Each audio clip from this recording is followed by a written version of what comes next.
Hey everybody, this is Finch from FlipSide Tactics, and this is another episode of Dota for Dummies, and this episode is going to be all about warding.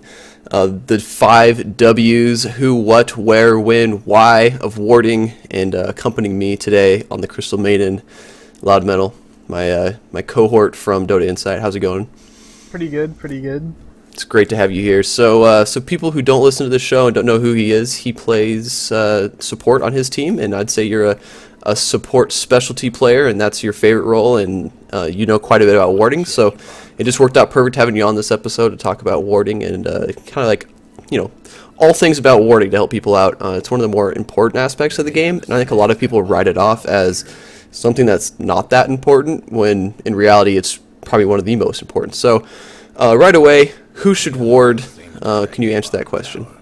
Okay, so supports, usually if you're looking at the Chinese role system, the 4 or the 5 role are going to be doing the ward purchasing, and it's mainly because supports are more ability based. You don't need a lot of really high tier items on support players, and you don't need those items as quickly as you need items on, say, a carry or a mid or even your side lane players. So usually the 2 supports and often the 5 supports, the lowest level support, will be buying the majority of the wards. I think too, one good disclaimer is every person on the team can buy wards. A lot of times people get this mindset of, I am not support player, therefore I will not buy wards, but in reality it's only 150 gold. That's 3 last hits, and if you're a carry and you die because there's not a ward on, you know, guarding your jungle or something like that, you're going to lose more gold than the ward would have costed you. So, you know, not the support player should be buying wards, but if you communicate with your team and they, you know, they're really short on gold, they need help, don't be that mindset of, I'm not going to do it. It's something that helps the whole team, and you should be able to take that sacrifice every now and then to really help out. Because sometimes it's the difference between a win and a loss is just 150 gold ward, and that's it. So next one, what is pretty obvious. What is wards? We had to throw it in there to keep the 5 W's. So the next one is when. Warding is something that you need to start at the very beginning of the game. I'd say the most important part of the beginning of the game is going to be wards on the runes, which is going to be the bottom rune or the top rune.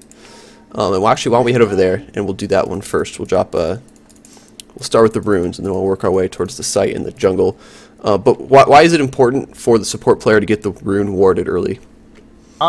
If you have a ward on rune, it really helps mid to keep rune control, which then allows them to win their lane mid and also gank and just really get control of the map. It's worth noting that wards only last for 6 minutes apiece. This is observer wards, so once you place them, they have a 6-minute countdown timer on them, and then you have to place them again after they expire, after 6 minutes. So just be watching your game clock and be ready to place your second round of wards at the 6-minute mark. Perfect. And then we'll just combine the why and the where, and we'll just start off right here, right by the Roche pit. Okay, so let's say that we're on Radiant side. Good, simple place to place a ward. Just right up here. Gives vision of this whole area. As you can see, it also gives a little bit of vision on this ramp over here. If enemies are coming down these steps, you can usually see them if they don't make a beeline straight for Roche pit. So overall, a relatively good ward spot. Also, there are a couple others around here that are also good. I'm going to mark them with sentry wards. If you're looking for the kind of cheat sheet that's built into the map, these little eyeball icons on the map itself are also good spots to place wards on. And so all these positions are good for varying reasons, whether you want to be offensive or defensive in your warding, and how safe you think that crossing a river to place a ward will be. Alright, yes. And those all spot the rune, as you can see there, which is very important.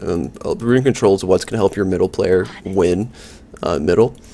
Another one over here that I'm a big fan of, that's really good for spotting the rune as well, and I will drop this. This is a great ward for someone on the dire side who's in the long lane down here by himself solo. It gives a lot of sight. You can see this kind of crescent that it gives sight with. It allows you to spot the rune, but then also protect yourself from ganks coming out of the jungle. And it allows you just to play a lot safer.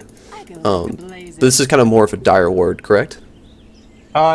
Yes, I'd say so. If you're doing an aggressive tri-lane on dire side, this works really well. But then also, if you're going up against an aggressive tri-lane, it also works really well.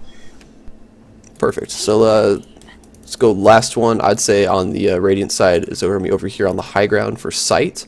And then we'll go over just brief basics of blocking ward camps. That's something a lot of people are going to do. We could talk about kind of the most common couple places, and then we'll move over to the dire side of the map. Okay, so you can place a ward up on high ground here. We also have our little icon to remind us that it's a good ward spot. A lot of the really good ward spots are on high ground. This is one of the highest spots on the entire map, and this gives vision of this whole area, as you can see on the mini-map. Gives a lot of vision. Now this is really good if you're on dire side and you're trying to push into the Radiant base. Gives you vision if they're trying to smoke around or if they're trying to take this large creep camp here. But then also, if you're on Radiant side and the Dire is aggressing you, you can place it as a defensive ward to see the enemy moving through your jungle. Perfect. And so yeah, like you said, the cheat sheet, the eyes, there's going to be 4 eyes on the map. There's going to be one here, there's going to be the second one over here, third one over here, and the fourth one over here. I'd say those are not necessarily the best ward spots because a lot of people are going to know that you warded there just because a lot of players will just drop it on the eyes. But it is definitely a really good cheat sheet. When in doubt, if you have wards in your inventory and you're unsure where you need to put it, it's better to put the ward on the eye than it is to just not place the ward at all anywhere until you figure it out. So when in doubt, place it on the eye. This is my opinion. So as far as counter warding, or not really counter warding, blocking spawn camps. So in a previous episode I talked about stacking and pulling as a support player, which is something players are going to be doing. If you block the camps, any of these jungle camps, with a ward or with a hero at the time they're supposed to spawn, they're not going to spawn. So a lot of times a very common tactic to prevent the support player from stacking and pulling is going to be dropping a sentry ward to or even an observer ward, doesn't matter which one, to block that spawn camp. And so as far as the common ones on the Radiant side, what are kind of the 2 or 3 most common places? Okay, so this, I'm going to drop a sentry ward on it, is the famous magic bush spot. So this will actually block this camp as well as this camp. The only bad thing about this, other than it not giving a ton of vision, it just gives vision over in this area, is that it's very, very obvious when the team that you're trying to block these camps of comes in and says, oh, well, this camp didn't spawn and this camp didn't spawn. So obviously he must have warded Magic Bush, and then they can easily de-ward you with their own sentry wards. And the one time you do want to use this one is if you're against someone like Chen or Enchantress, because that's going to prevent them from grabbing that big creep. It's going to force somebody to spend the 200 gold on another ward, which is, you know, quite a bit of money in the early game. Yep, definitely. So if you want an alternative to block this camp that's a little more sneaky, you can place a ward right back here, and that's a little more concealed, a little more hidden, and sometimes they won't find it if they're trying to de-ward from out here, and it will block this camp. But yeah, it's a little sneakier. Yes. Perfect. So that pretty much wraps up the Radiant jungle. We'll head over towards the Dire side and talk about a couple of the wards there. While we're traveling on our journey, do you have any other random tidbits you want to throw in about warding? Just occasionally as we move through mid, sometimes you'll want to throw up a ward on mid. A lot of times if it's not safe enough to get to one of the side rune ward spots, then a lot of times they'll drop them mid. You see this a lot in professional games where moving through the map sometimes can be very, very risky, but a lot of times these supports will be roaming through mid and just drop a ward there for some really general vision. And also a good tip too is if you're laning against a Pudge who's middle, the wards are invaluable. A lot of times players have problems with Pudge. If you drop a ward like that and it spots Pudge the whole time, he can't get those sneaky hooks from being in the shadows, and it just helps a lot. I know a lot of new players hate Pudge, so when in doubt, drop a ward on there and keep an eye on him. Let's move over to the next one up here in the Radiant jungle. This is kind of by the Radiant Ancients. Why would you drop a ward here? So if you're on Radiant side, you can drop it here because it's a very safe ward to drop. You're not crossing the river, you're not really going into enemy territory, but it gives a lot of vision. It gives vision up here on this ramp. It gives vision of the rune, and then also it gives vision of ancients. So let's say that you're on Dire side and you manage to sneak your way through here and up through the river into this point. You can then see, okay, they're stacking ancients. We probably need to do that. Or a hero who can't really take ancients effectively is trying to take them. They're half health. We can go in for a really easy gank. And it also gives a good bit of vision on the Radiant side of the map. So you can place it as a defensive ward if you're on Radiant side, and if you're playing Dire, you can also place it as a really good aggressive ward. Yes. Perfect. And then up here is going to be wards for the top rune. I'd say this is very similar to the ones at the bottom rune. Sometimes the bottom rune is more important because that's going to guard Roshan as well as spot the rune. In this case, if you're on the Dire side, a ward here, here, or here is going to protect your jungle. It's going to protect the entrance to the jungle. And then also if you're on the Radiant side, it does give you, sight of the rune, which is very important as we talked about. Yep, I'm just going to sentry ward real quick, some really common places, so if you guys want to see any of them. Yes. These are probably the most common places. Also, just a really general tidbit for warding, always place the wards as high as possible. There's no reason to place them inside of river, because that's not going to give you any high ground vision. If you place them on high ground, because of the way that the high ground to low ground vision works in Dota, then you can see a lot more than if you place them lower. So always try to place them as high as possible. And I think one thing to note too is this one up here that I just placed gives you good sight of the area.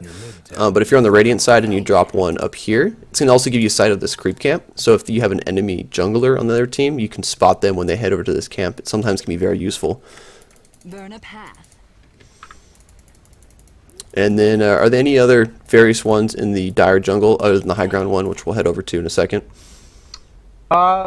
Sometimes if you're doing tri-lane v tri-lane, or if you know that they're going to be in this area, a lot of times you'll observer here. And if you do it a little bit south of this, or this one actually might block it as well, but you can block this camp, prevent any pulling of the large camp out into the lane. And it also gives you vision of this whole area, that maybe a Coddle might be sitting here charging blasts, or they might be trying to wrap around and dive you on tower or something. So just a general safety ward right here. And I think if anything, that's the main goal of warding is safety. You're protecting yourself from getting killed. It's a very small investment as opposed to dying, losing gold, and then having to wait in the fountain to respawn. You have to buy a teleport to go back to the lane. All that kind of stuff costs a lot of money and time. If you have wards, it's going to give you sight, it's going to protect you. It allows you to see, okay, they're coming up towards me, I need to move back, and then also waste their time, because that's time that they're not getting gold or experience in a lane. So, I mean, warding is one of the most important things in Dota, and it's something you really need to have in your arsenal to make you a better player in the long run. Yeah, definitely. So we talked about blocking the pull camp on the Radiant side. This is the one that's most commonly pulled on Dire side. I'll see a lot of people just go ahead and drop a ward right in the center of it. This is really easy to de-ward. All they have to do is drop a sentry, and they're like, oh, well, that's where that ward is. It's better to use the sneaky spots. So we're going to run back here, stick this sentry back in that corner, and that will also block the camp, but it's a lot harder to see, a lot harder to notice, and a lot of times people won't even get a sentry within vision of this spot. Yes. So always go sneaky when you're warding. Yeah, sneaky's good. As long as it stays hidden, it's going to help your team and hurt them. And then the last one, it's kind of the opposite of the Radiant side we talked about already. The high ground ward in the Dire's jungle. This is usually something, if you're on the Dire side, this is going to be a defensive ward for you. If you're getting attacked at the top tower or over here, you're worried about the other team coming in, this is going to be a defensive ward. If you're on the Radiant side, this is an offensive ward. It gives you sight if the team comes in this way, or if they're teleporting up here. Another common thing is if you're pushing this tower, they might take this path, walking through here to go defend. All that stuff is, gives you a better idea if you can continue pushing or if you need to pull back. But yeah, this is a very common one, and it also has an eye on it, so when in doubt, eye spots, pretty good. I think that pretty much hits all the spots we wanted to talk about today. Is there anything else that we forgot?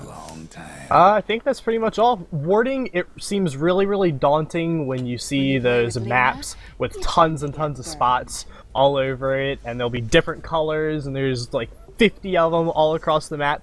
But warding is actually really intuitive. It just boils down to where do we need vision and where can I place a ward to get the most vision in that area. And then also placing them safely without dying, because it's never worth dying to just be able to place a ward. Yeah, I think all good points. Thanks, Loud, for joining me. It's good having you here, and hopefully we'll have you on more episodes in the future. You guys can continue to watch Dota for Dummies at FlipSideTactics.com and also see our other content we have going on over there.